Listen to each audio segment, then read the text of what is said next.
नमस्कार आप सबको। आज बड़े दिनों के बाद ये मन हुआ कि वीडियो के माध्यम से आप तक जाऊं और उसके पीछे का निमित्त भी बना, एक कारण भी बना।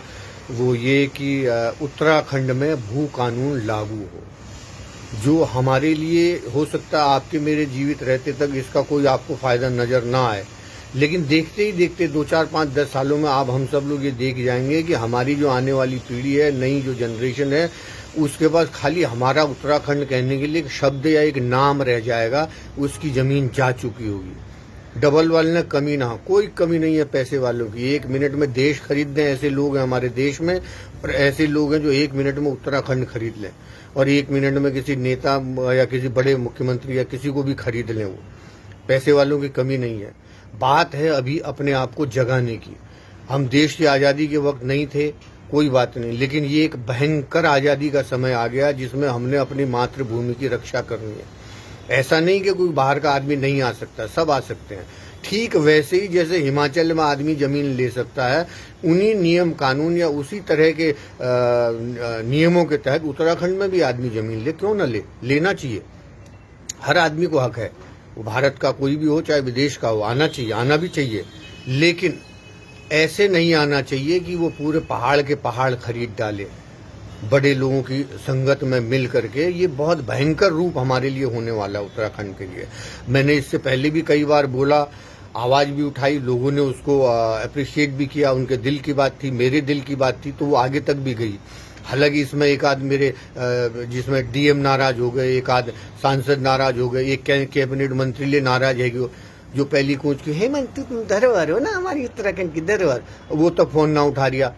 लेकिन ये ऐसा चलते रहेगा। हमको राजनीति से ऊपर उठ करके, दलगत राजनीति से उठ करके सच में उत्तराखंड की धरती के लिए अगर कुछ करने का वक्त है तो इस कानून का समर्थन करिए, और हमारे बोलने से ही कुछ होगा। क्योंकि हम जब किसी को सांसद बना सकते हैं तो हम ऐसा नियम भी बना सकते हैं। हम किसी को विधायक बना सकते हैं तो हम ऐसा नियम भी ला सकते हैं। जनता अपनी ताकत को समझे तो वो बहुत कुछ कर सके। तो आप सभी से मेरा निवेदन है कि जो टाइम आएगा अपन मातृभूमि की रक्षा लीजिए। तो सब लोग जागो, ठाड़ हो, आवाज उठाओ। हर आदमी ये सोचता है कि मेरे नंतीन, मेरे बच्चे पढ़ जाएं, लिख जाएं, नौकरी पे लग जाएं, उससे कुछ नहीं होने वाली है। तो किसी के भी बच्चे पढ़ जाते हैं, लिख जाते हैं, ऐसा कुछ नहीं है। लेकिन उनके अंदर भी अगर हम बीज डाल दें, संस्कार डाल दें कि अब हमारे लिए अपनी मिट्टी के लिए लड़ने का समय आ गया है, तो उसके लिए उनको थोड़ा संस्कार के रूप में ही सही वो बच्चों तक भी वो बात जानी चाहिए। क्योंकि हमारे लिए खाली नाम रह जाएगा उत्तराखंड उत्तराखंड उत्तराखंड।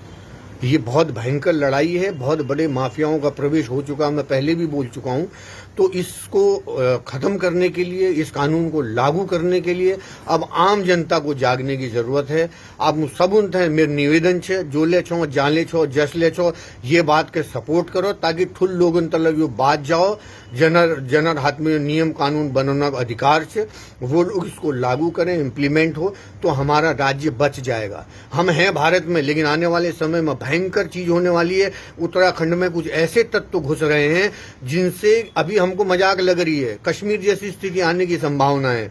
तो आप लोग जाग जाओ, ठाड़ जाओ, और उत्तराखंड के युवाओं से मैं उम्मीद करता हूं आप लोग चाहो तो बहुत कुछ कर सकते हो, क्योंकि आप ही लोग देश की रक्षा करते हो फौज में जाके।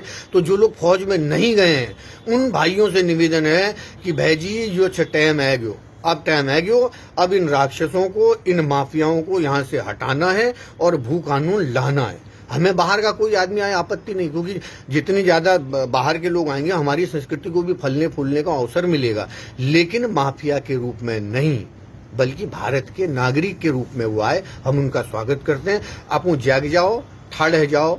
नमस्कार।